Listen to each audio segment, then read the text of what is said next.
నమస్తే, welcome to Aadya media. ఈరోజు మనతో పాటు స్టూడియోలో ఉంది సీనియర్ జర్నలిస్ట్ ఇమంది రామారావు గారు. నమస్కారం సార్. నమస్తే బాబు. సార్, రమ్యకృష్ణ గారు పొలిటికల్ ఎంట్రీ ఇస్తున్నారు అని అంటున్నారు సార్. అది ఎంతవరకు నిజం సార్?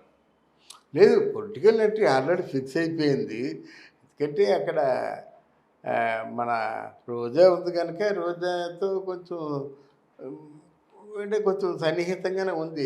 కొన్ని రోజుల క్రితం రోజా గారి ఇంటికి వెళ్ళి రమ్యకృష్ణ గారు కలిశారు పొలిటికల్ అదే ఎంట్రీ కోసమే, రమ్యకృష్ణ అవి గారిని వార్తలు వచ్చాయి. రమ్యకృష్ణ గారిని ఇన్వైట్ చేసింది.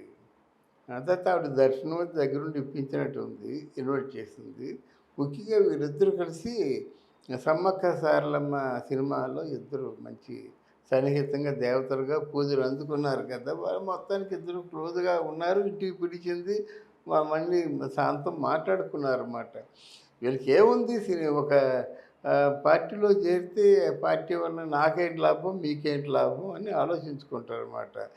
ఇలాంటి ప్రచార కార్యక్రమాల్లో మీరు పాల్గొవలసి ఉంటుంది. ఓ ప్రచార కార్యక్రమానికి మనకి ఒక వీడియో చేస్తే ఎంత ఇస్తానంటారు మన ప్రొపరేటర్లు. అలాగే ఓ ప్రచార కార్యక్రమానికి ఎంత ఇస్తామో నువ్వు తప్పకుండా చేయాలని చెప్పేసి రోజా అంటుంది. దానికి ఒప్పందం ఏంటంటే ఒప్పుకుంటుంది అన్నమాట. సరిగ్గా దగ్గర పడుతుంది కదా. దగ్గర పడుతుందంటే ఈవిడ కూడా రోజా లాంటి మనస్తత్వం గలదే. రమ్యకృష్ణ కూడా అంటే మనస్తత్వం అంటే బాహాటంగా మగవాళ్ళని విమర్శించగలదు, ఎంతకైనా తెగించి మాట్లాడగలదు, ఓపెన్ ఛాలెంజ్ చేయగలదు. వాళ్ళకి కావాల్సిన కూడా అలాంటి వాళ్ళే కావాలి. అయితే ఇప్పుడు అది మొదట్లో ఉంటే బాగుండు, కానీ ఇప్పుడు పూర్తిగా జగన్మోహన్ రెడ్డి మీద ఒక చెడు అభిప్రాయం బాగా ప్రబలిపోయిందన్నమాట జనాల్లో. మనకేం చేయడు, కేవలం ఎంత డబ్బైనా ఖర్చు పెడతాడు. దేనికంటే ముఖ్యమంత్రి పదవి కోసం. ముఖ్యమంత్రి పదవిలో ఉంటుండగా 10 రూపాయలు కూడా ప్రజలకు ఇవ్వడు. ఏదో ఆ పథకాలు తప్ప మిగతా అంతా తన బొక్కసంలో వేసుకుంటాడనేది బాగా ఫిక్స్ అయిపోయిందన్నమాట. తర్వాత మొత్తం ఎంతమంది ఉన్నా ఆ నలుగురు మంత్రులకే వాయిస్ ఉంటుంది, కానీ మిగతా మంత్రులకి, వాళ్ళు ఆర్థిక మంత్రి అయినా రెవెన్యూ మంత్రి అయినా వాళ్ళ ఇంట్లో మామూలుగా బ్రీఫ్ కేసు పట్టుకొని కూర్చోవడం తప్ప వాళ్ళు ఎవడు పిలవడు. ఇప్పుడు బుగ్గన రాజేంద్ర ప్రసాద్ ఉన్నాడు, ఎప్పుడైనా బడ్జెట్ ఉంటేనే ఆ బ్రీఫ్ కేసు తెస్తాడు. తర్వాత ఆ బ్రీఫ్ కేసు కనిపించదు, ఆయన కనిపించదు. ఎవరు అసలు మాట్లాడరు ఆయనతోని. అలా కొంతమంది ఉన్నారన్నమాట. వాళ్ళు అసెంబ్లీ జరిగినప్పుడే వస్తారు.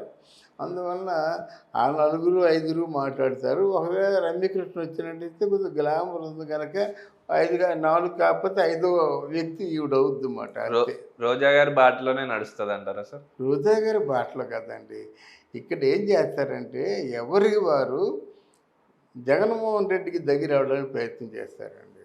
ఎందుకంటే రోజా గారి బాటలో నడిస్తే ఏముంటుంది, జగన్మోహన్ రెడ్డి అంటే ఏమిటి, ఇలాగా కుదేరైపోయాను, నేను 4-5 సినిమాలు తీశాను, ఒక 100 కోట్లు లాస్ అయిందంటే ఆయన ఒక 100 కోట్లు ఇవ్వడానికి అవకాశం ఉంటుంది. అంతే కదా. ఆ పెద్దోడి దగ్గరికి వెళ్ళినప్పుడు ఆలోచనలు, అప్లికేషన్లు పెద్దగా ఉంటాయన్నమాట. ఒక 100 కోట్లు సినిమా తీసి లాస్ అయిపోయానంటే మా ఆయన సినిమా డైరెక్టర్, మీకు తెలుసు కదా కృష్ణావసి అని ఏదో ఉంటుందన్నమాట. ఇప్పుడు అంతా అలాగే. ఇప్పుడు మరి విడుదల రజని మొన్న ఓపెన్గా చెప్పింది మాట, మీ దయ వల్ల ఇప్పటికి 36,000 కోట్ల టర్నోవర్ సాధించాను. 36,000 కోట్ల టర్నోవర్.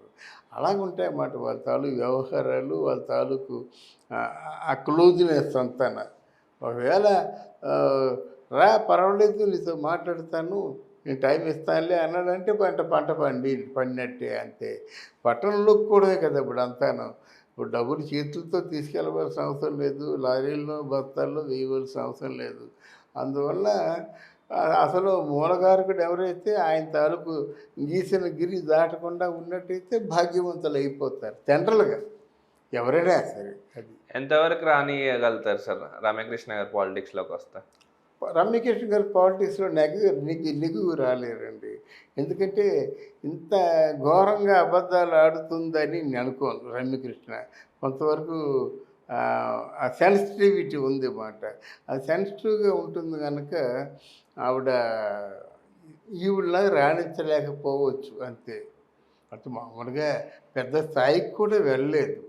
అది వైఎస్ఆర్సీపీలో ఒకవేళ సీట్ ఆవిడకి ఇవ్వాలి అనుకుంటే ఎక్కడ ఇస్తారు సార్? ఏ నియోజకవర్గంలో ఇస్తారు? అయితే ఆ నియోజకవర్గంలో సీట్ ఇవ్వరండి ఆవిడకి.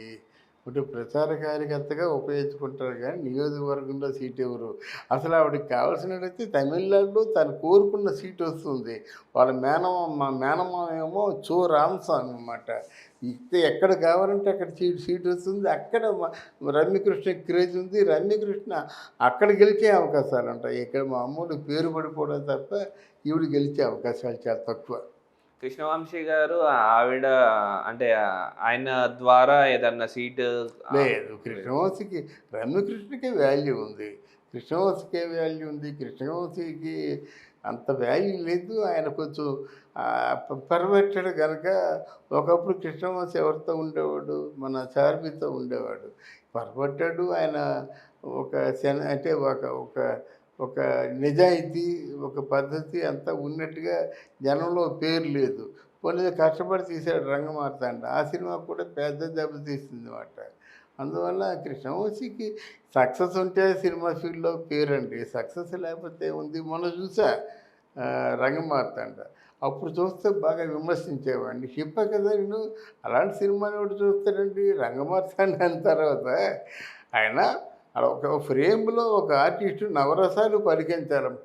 ఎంత బాగా చేశారా అనిపించారు మనకి. అలా కాకుండా నటనతో సంబంధం లేకుంటే మీ కోడలు మిమ్మల్ని చూడడం మానేసింది, వీడికేం పిల్లం లేకుండా పోయింది, ఇదా బాధలా? ఇప్పుడు ఆ భార్య ఎంత కష్టపడి చచ్చిపోతే మనకెందుకు? నువ్వేం పెర్ఫార్మెన్స్ చేసావు మనకు కావాలి, అంతే కదా. బ్రహ్మానందం భార్య హాస్పిటల్లో చచ్చిపోతుంది, దానివల్ల సో వాట్? అలా కాకుండా కొంతమంది ఉన్నారు రికార్డింగ్ డ్యాన్స్ చేసేవారు. నీ కథ రాస్తే ఎంతో పెద్ద పేరు వచ్చేసింది. రికార్డింగ్ డ్యాన్స్ చేస్తున్నప్పుడు ఇళ్ళల్లో నేనేమో స్టేజ్ మీదకి వెళ్ళేవాడిని చూడడానికి. మా ఊర్లో నాకు కొంచెం పేరు ఉండేది. ఇలాగ వచ్చేసరికి నోట్లోంచి బొలుక్కుమని బ్లడ్ వచ్చేసింది. వచ్చేసరికి అవి తెల్లటి నీళ్లు గొంతులు వేసేసుకొని ఐస్ గడ్డ బుగ్గ మీద పెట్టుకొని మళ్ళీ వెళ్ళిపోయింది. మళ్ళీ రికార్డింగ్ డ్యాన్స్ చేసింది. ఇక రక్తం వాంతి చేసుకుంది, ఐస్ బుక్కతో వెళ్ళిపోయి అక్కడ చేసిందన్నమాట. అది చూస్తే అమ్మాయి కాలు నమస్కారం పెట్టేశారనమాట. ఒక ప్రజల తాలూకు ఆనందం కోసం అక్కడ నూరంటే రక్తం కక్కున్న ఐస్ గడ్డ బుగ్గను పెట్టుకొని చేసింది. అది పెర్ఫార్మెన్స్. అట్లాంటి సన్నివేశాలు ఏమైనా ఉన్నాయనుకుంటే అది లేవు. అందువల్ల సినిమా కూడా పెద్ద ఆడలేదు, పోయిందనుకో. ఇక్కడ రమ్యకృష్ణకి ఏముంది, ఏమి లేదు, డబ్బులే వస్తాయి.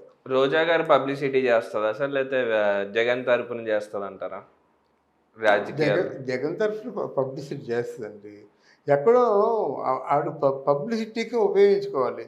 ఎందుకంటే ఆంధ్రాలో ఆవిడకున్న పెద్ద క్రేజ్ ఏమి లేదు, ఎక్కడ లేదు. అది ఓకే అండి, థ్యాంక్ యూ. థ్యాంక్ యూ అమ్మా, థ్యాంక్ యూ వెరీ మచ్.